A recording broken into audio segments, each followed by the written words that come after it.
Hello everyone, brain balance में आप सभी का स्वागत है। इस वीडियो में हम लोग एंशिएंट इंडिया के बारे में जानेंगे, जो कि काफ़ी इंपॉर्टेंट टॉपिक है वेरियस कॉम्पिटिटिव एग्जाम्स के लिए। तो चलिए शुरू करते हैं। एंशिएंट इंडियन हिस्ट्री को पढ़ना ज़रूरी क्यों है? Why is it so important? ताकि हम लोग पास्ट ह्यूमन एक्टिविटी के बारे में जान सके, जो हमारा अर्लीस्ट कल्चर है, जो हम लोगों का अर्लीस्ट ह्यूमन बीइंग है, यानी कि हम लोगों का जो पूर्वज है वो लोग कैसे डेवलप कर पाए हैं, व्हेयर दे ग्रू अप, क्या वो लोग खाते थे, क्या पीते थे, ठीक है ना।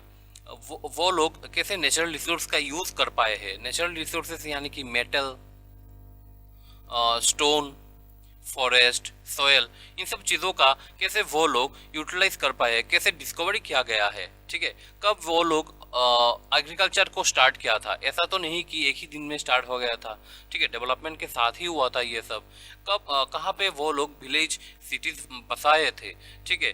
कौन सा लैंग्वेज वो लोग यूज़ करते थे, कौन सा स्क्रिप्ट वो लोग यूज़ करते थे लिखने के लिए, ठीक है ना। क्या क्या डेवलपमेंट हुआ है एंशिएंट हिस्ट्री में, वो सब हम लोग जानेंगे एंशिएंट इंडिया को पढ़ के, है ना। तो इसलिए हम लोगों के लिए इम्पोर्टेंट है एंशिएंट इंडिया हिस्ट्री को पढ़ना, सिर्फ एग्जाम के लिए नहीं।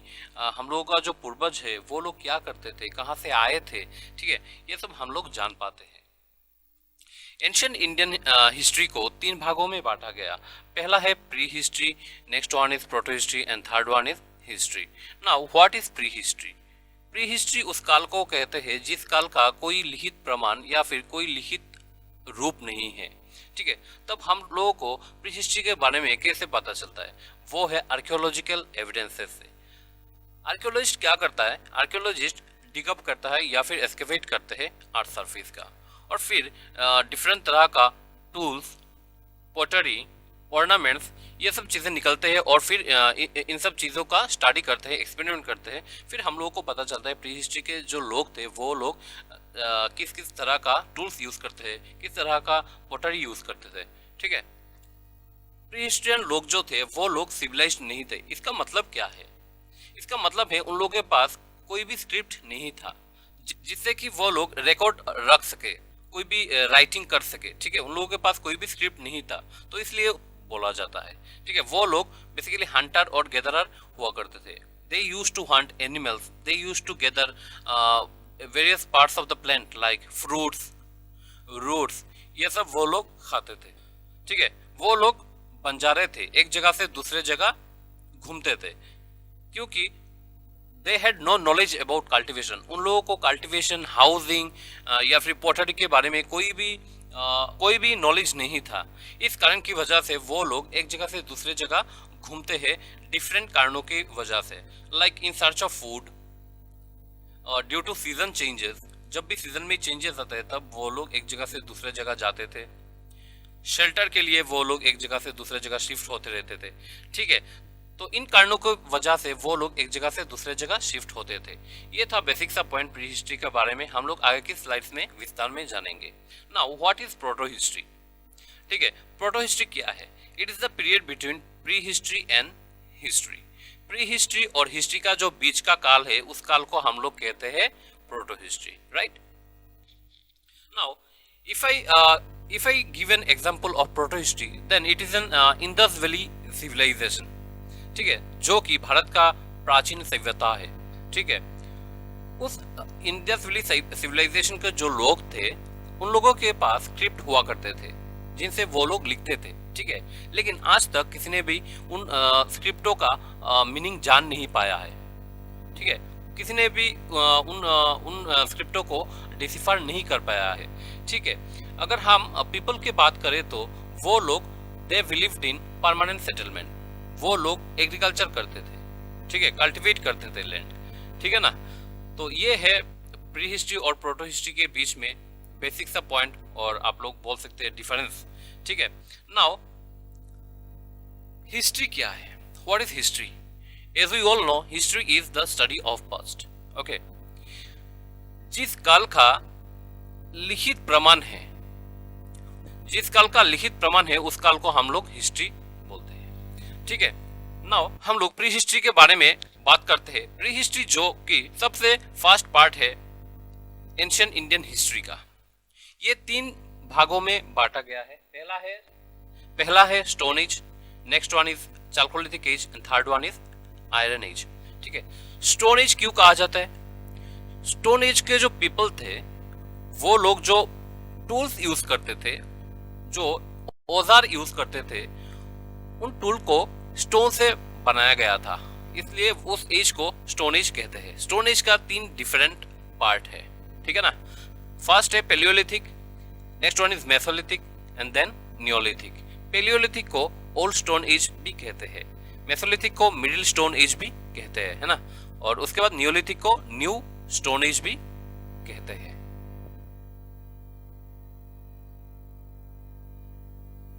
Okay, now what is chalcolithic age? Chalcolithic age means जो पहला मेटल है जो डिस्कवर किया गया था वो है कॉपर। ठीक है, जब कॉपर का डिस्कवरी हुआ तब वो लोग जो टूल्स बनाते थे वो कॉपर और स्टोन को मिला के उसके बाद बनाते थे। ठीक है, तो इसलिए उस एज को चाल्कोलिथिक एज भी कहते हैं। चाल्को मींस कॉपर और लिथिक का मतलब है स्टोन। ठीक है, और आयरन एज किसे कहते हैं? जिस एज में आयरन का यूज किया गया है उस एज को हम लोग आयरन एज कहते हैं। ठीक है ना। Now what is palaeolithic age? As I told you, palaeolithic is also known as old stone age. अगर हम टाइम पीरियड देखें तो 2 मिलियन बीसी से लेके 2 मिलियन यानी 20 लाख बीसी से लेके 10,000 बीसी तक का है। ये एक क्वेश्चन आ सकता है कि which is the longest phase. ठीक है, तो पेलियोलिथिक एज जो है वो सबसे लॉन्गेस्ट फेज है। ठीक है ना। अगर हम लोगों के बारे में बात करें तो उन लोगों के पास कोई भी नॉलेज नहीं था कल्टीवेशन का, हाउसिंग का या फिर पोटरी का। ठीक है, वो लोग एक जगह से दूसरे जगह घूमते हैं for food, for shelter, for water, है ना। उन लोगों को क्वार्टजाइट भी कहते हैं। क्वार्टजाइट क्यों कहते हैं? क्योंकि क्वार्टजाइट जो कि एक हार्ड रॉक होता है, इस रॉक से वो लोग टूल्स बनाते थे। ठीक है, अब क्वेश्चन ये आता है कि वो लोग टूल्स कैसे बनाते थे, क्योंकि उस समय तो टेक्नोलॉजी नहीं था।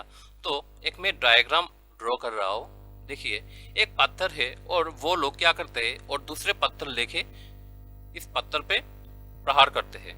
ठीक है ना। उसके बाद साइड में से क्रैक आ जाता था, टुकड़ा हो जाता था। ठीक है, तो ये वाला जो हिस्सा है, बीच वाला जो हिस्सा है, बड़ा वाला हिस्सा, इसको कहते हैं कोर टूल्स, है ना, और जो छोटे वाले हिस्से को कहते हैं फ्लेक टूल्स।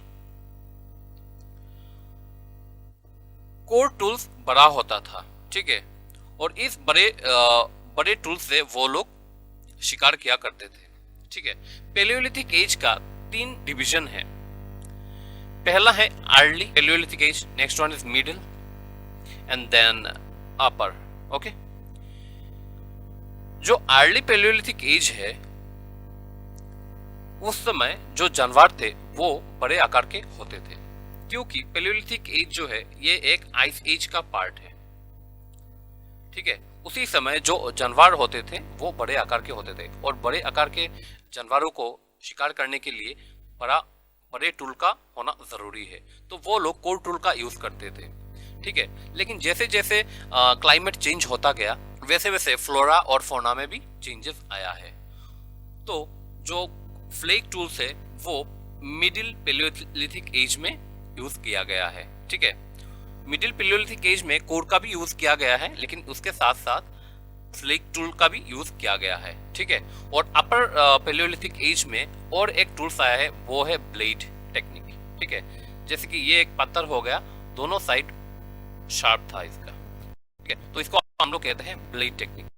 तो 3 टेक्निक है, कोर टेक्निक, फ्लेक टेक्निक और ब्लेड टेक्निक। कोर टेक्निक जो कि अर्ली पेलियोलिथिक एज में यूज किया जाता था, फ्लेक टेक्निक जो कि मिडिल पेलियोलिथिक एज में यूज किया जाता था, और ब्लेड टेक्निक को अपर पेलियोलिथिक एज में यूज किया जाता था। ठीक है, अगर हम लोग पेलियोलिथिक एज का मेजर डेवलपमेंट देखें तो वो है फायर का डिस्कवरी होना। ठीक है, क्योंकि मैंने पहले ही बोला था पेलियोलिथिक एज जो कि आइस एज का पार्ट है, तो उस समय क्लाइमेट ठंड था, तो फायर की डिस्कवरी होने पर वो लोग खुद को गर्माहट पहुंचा सकता था फायर से।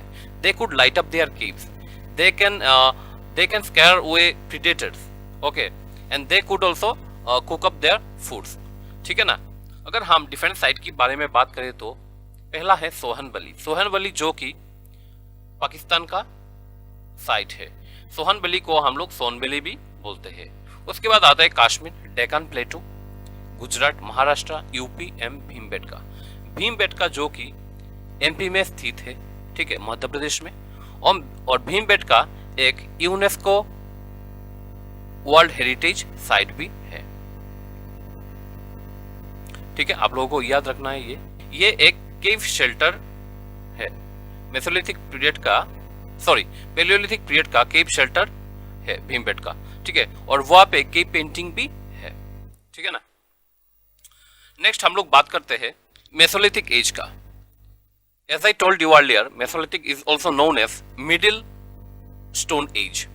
Meso means middle and lithic का मतलब है स्टोन, ठीक है ना। इसका हम लोग टाइम पीरियड देखें तो 10,000 बीसी से लेके 6,000 बीसी तक का है, ठीक है। ये एक ट्रांजिशनल फेज था।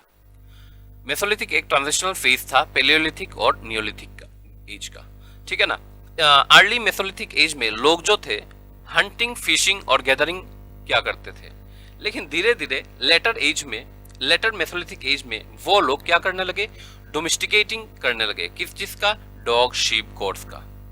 अब क्या हो रहा है देखो, पेलियोलिथिक एज में क्या था, जो क्लाइमेट था वो ठंड था, लेकिन धीरे धीरे जो क्लाइमेट में चेंजेस आ रहा है, ठीक है। तो क्लाइमेट चेंजेस होने की वजह से घास उगने लगे थे, ठीक है, घास और बाकी प्लांट भी ग्रो करने लगे थे, ठीक है ना। इसके वजह से जो शीप, गॉट, काउ, इसका जो पॉपुलेशन थे वो बढ़ने लगे थे।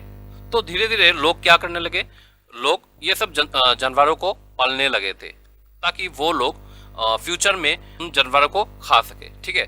Now they could stock up their food, right. वो लोग एक टूल का यूज करते हैं जिसको हम लोग माइक्रोलिथ कहते हैं। माइक्रोलिथ यानी कि स्मॉल स्टोन, ठीक है, क्योंकि मैंने बोला था कि सीजन में चेंजेस आया था तो घास उगने लगा, तो हिरन, काव, ये सब जानवर भी आने लगे, तो उनको शिकार के लिए वो लोग स्मॉल टूल का यूज क्या करते थे। ये सब जो टूल था ये सब नुकीला था, जिससे कि वो लोग शिकार कर पाते थे, ठीक है। इस टाइम में वो लोग कपड़े भी पहनने लगे थे जो कि एनिमल स्किन से बनता था। Now if I talk about different sites, they are Narmada, Gujarat, UP and Godavari वैसे, right. Now I will talk about Neolithic age. Neo means new and lithic means stone, that's why it's also known as new stone age, okay. इस period में जो major development हुआ ये है, बाकी जो दोनों एज में हम लोगों ने देखा कि वो लोग हंटर और गैदरर हुआ करते थे, लेकिन इस एज में लोग फूड प्रोड्यूसर बन गए हैं। वो लोग कल्टीवेट करने लगे, एग्रीकल्चर करने लगे। Now they have settled down in one place, वो लोग एक जगह सेटल्ड होने लगे, ठीक है ना। और यहाँ पे देख सकते हैं कि जो टूल्स है वो पॉलिश है, लेकिन हम लोग जो दो एज देखा था पिछले जो पेलियोलिथिक और मेसोलिथिक एज में, जो टूल्स था वो टूल्स बहुत ही रफ था, ठीक है। Now they can easily use them for cultivating और फॉर एग्रीकल्चर, ठीक है ना। अगर हम डिफरेंट साइट के बारे में बात करें तो इनाम गांव जो कि महाराष्ट्र का एक पार्ट है, दाउजली हटिंग जो कि असम में है, और चिरान जो कि बिहार में है। तो ये था स्टोन एज का तीन भाग, जो कि पेलियोलिथिक, मेसोलिथिक और नियोलिथिक। पेलियोलिथिक में क्या हुआ, पेलियोलिथिक में वो लोग हंटर और गैदरर हुआ करते थे। वो लोग जो बड़े टूल्स होते थे वो उन बड़े टूल्स का यूज करते थे, ठीक है ना। बाद में धीरे धीरे वो लोग मेसोलिथिक पीरियड में हम लोगों ने देखा कि माइक्रोलिथ का यूज करने लगे, ठीक है। माइक्रोलिथ जो कि स्मॉल स्टोन होते थे, उन सब चीजों का, ठीक है ना। वो लोग स्टॉक अप करने लगे, फूड का स्टॉक करने लगे। और नियोलिथिक एज में हम लोग देखते हैं कि वो लोग फूड प्रोड्यूसर भी बन गए, ठीक है ना। हंटिंग भी करते थे और फूड गैदरिंग भी करते थे, लेकिन उसके साथ फूड प्रोड्यूसर भी बन गए, ठीक है। Now let's look at chalcolithic age. First metal जो डिस्कवर किया गया था वो है कॉपर, ठीक है ना। उस कॉपर की डिस्कवरी होने पर वो लोग कॉपर और स्टोन को मिलाकर वो लोग टूल्स बनाने लगे, ठीक है। नाउ अगर मैं एक एग्जांपल दो चाल्कोलिथिक एज का सिविलाइजेशन के बारे में, तो वो है इंडस वैली सिविलाइजेशन, ठीक है, जो कि चाल्कोलिथिक एज में ही उसका बर्थ हुआ था। इस पीरियड में और एक चीज आया, वो है ब्रोंज, ठीक है। ब्रोंज किससे बनता था, टीन और कॉपर को मिलाकर ब्रोंज का उत्पादन किया जाता था, ठीक है। तो इससे क्या होता था कि वो लोग अच्छी तरीके से वो लोग कल्टीवेट कर सकते थे। ठीक है, now they can grow wheat, barley, lentils, rice. ठीक है ना। अगर मैं सेटलमेंट की बात करूं तो डिफरेंट साइट की बात करूं तो ब्रह्मागिरी नवादा अठौली, ठीक है, जो कि नर्मदा रीजन में है, चिरान जो कि गंगा रीजन में है, और महिषादल जो कि वेस्ट बंगाल में। नाउ आयरन एज, जिस एज में आयरन का यूज किया गया है उसको हम लोग आयरन एज कहते हैं। जो फास्ट मेटल डिस्कवरी हुआ वो है कॉपर। ठीक है, देन टिन, और कॉपर और टिन से बनता है ब्रोंज। ठीक है, और नेक्स्ट है आयरन। इस एज में आर्यन का अराइवल हुआ है। वैदिक कल्चर भी इस समय आयरन एज में स्थापित हुआ है। ठीक है, उसी समय जैनिज्म और बुद्धिज्म भी स्प्रेड हुआ। ठीक है, और हम लोग देख पाते हैं कि 16 महाजनपद, 16 किंगडम्स का जन्म हुआ। ठीक है, जो कि बाद में मौर्यन एम्पायर की ग्रोथ के साथ ये 16 किंगडम्स का डिक्लाइनेशन भी शुरू हो गया था। हम लोग अगर आयरन एज की साइट की बात करें तो इलाहाबाद, कौसम्बी एंड जोशी जो कि यूपी में है, और मल्हार। ठीक है, तो इस वीडियो में इतना ही। नेक्स्ट वीडियो में हम लोग जानेंगे हड़प्पन सिविलाइजेशन और वैदिक कल्चर के बारे में। Stay blessed. Catch you in the next one.